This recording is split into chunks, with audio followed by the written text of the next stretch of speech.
All right, guys. Well, a few updates and a few stuff I want to talk about too on the CNC machines, right?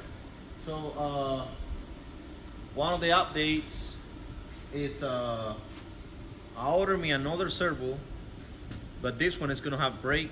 So, after I played a little bit with the brothers, it's not done. But I mean, it just ran so fast and so good. I mean, in my opinion. And I just went ahead and ordered me another servo, but this one is gonna be with the brake on it, and I'm gonna use it on the Z-axis on the brothers. So the one I got left, because I bought 3 of them first. At first, just this one here, or whichever one of the other 2. I took the stepper motor, this one here, stepper motor out of my 4th axis on the Cincinnati. And I'm gonna snap this servo on it so we can go fast on that one. That one was really slow. I mean, it worked, but it was really slow. I was planning on turning the voltage power app on the drive, like the power supply. The only way I was able to use these servo motors kind of fast, the stepper motors, the fastest way I was able to use them was with 100 volts. Full power of what they recommend. I believe they recommend from whatever 0 to 100 DC or 80 AC, right? So I have them on 100 volts DC, and that was the fastest way I was able to use my Z-axis, and it was only running at 150 inches a minute, right? So I was gonna do that on the 4-axis on the Cincinnati, but since I ordered me another one for my Z-axis on the brothers, I have one left with no brake on it, and so I'm gonna snap that one on the 4th axis. So I ordered me a piece of aluminum so I can replicate this, but with the same flange on the servo. So pretty much this one is not gonna have a different flange. I'm not gonna build a flange. This is just gonna be factory. The front of the motor is gonna be the factory one. What I'm doing is this adapter here, which I built it for the stepper, right? I'm just gonna build another one, and so I can mount my servo right here on my Z-axis. I hope you can see this, but anyway, and just put my my servo. So now this machine is going to be a full servo machine, and it's supposed to go faster on the A-axis or whatever. So the other thing I wanted to talk about is right about that. 'Cause I was running the the covers for the front of them motors on the brothers, and I got one done here on my first up, and I'm done with my second up here. So this one is already done, and I opened the machine. I said it's not really that fun just to run parts. Honestly not. I'm 100% you can get tired of it. 100%, because we all get tired of the same stuff every day. So I do on what I do, working on vehicles. I get tired of doing that. That's why I end up with the CNC machines and trying to play with them, and I end up with all this mess. So my point is, and I'm gonna point this out.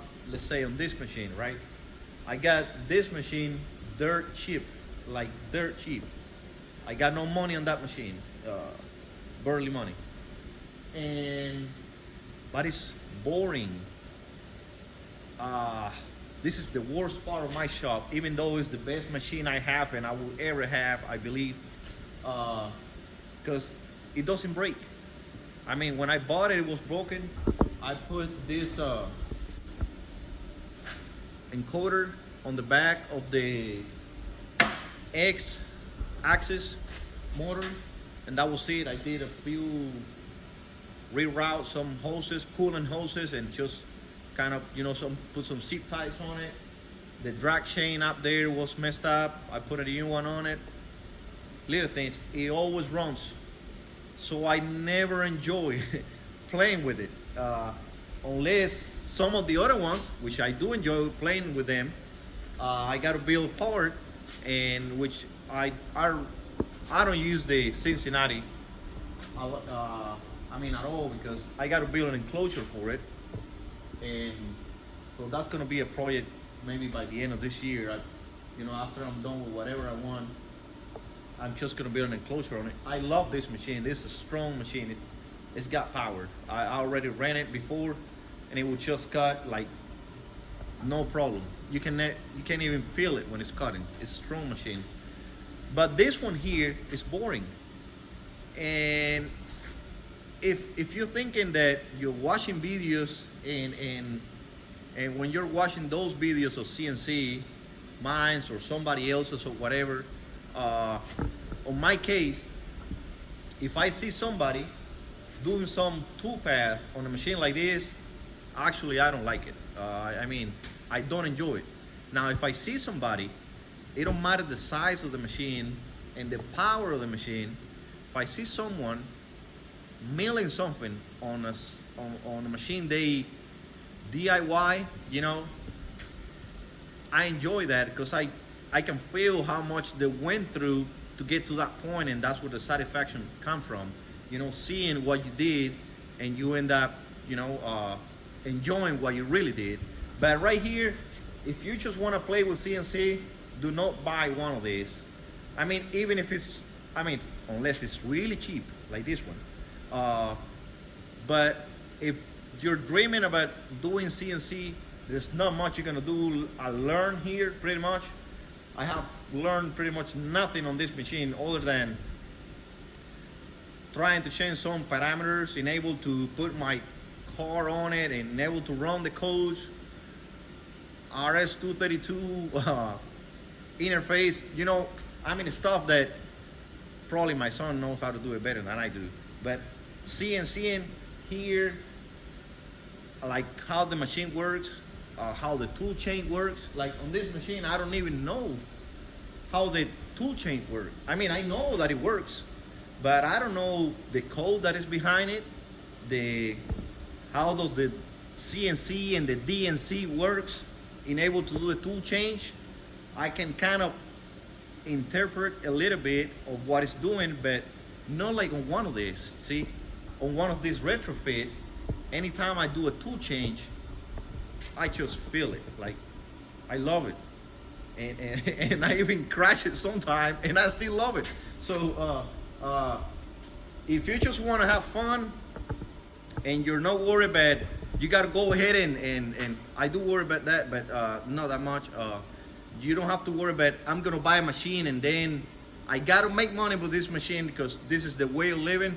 If there's a way, that's what you're thinking, that's what you want to do, you gotta buy one of that, or maybe way better one than that. But it's just for fun.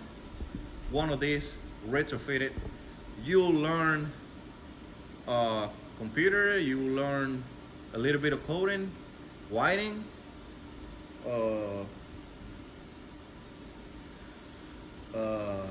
so many things, you know, and there is so many programs out there. Not even only Mac 3, which is Mac 3 is the one that people, I mean, hate the most. There's so many other, you know, controllers out there that people like more, but it's just fun. Whichever one you use, I don't care. They're fun.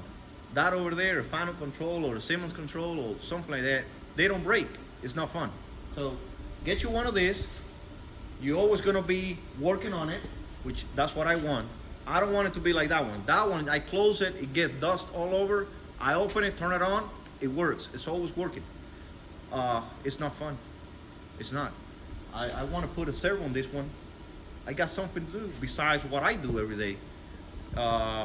If you work in an office and you want a hobby, this is a good hobby.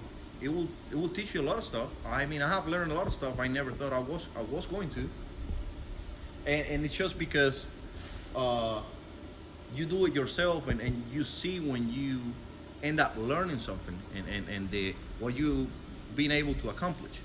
And it's not, it can be about money. If it's about money, you got to buy one of that one. But if it's about fun, get you one of these. Raggedy old one, it don't matter. Clean it, paint it, wash it, do it again, paint it again.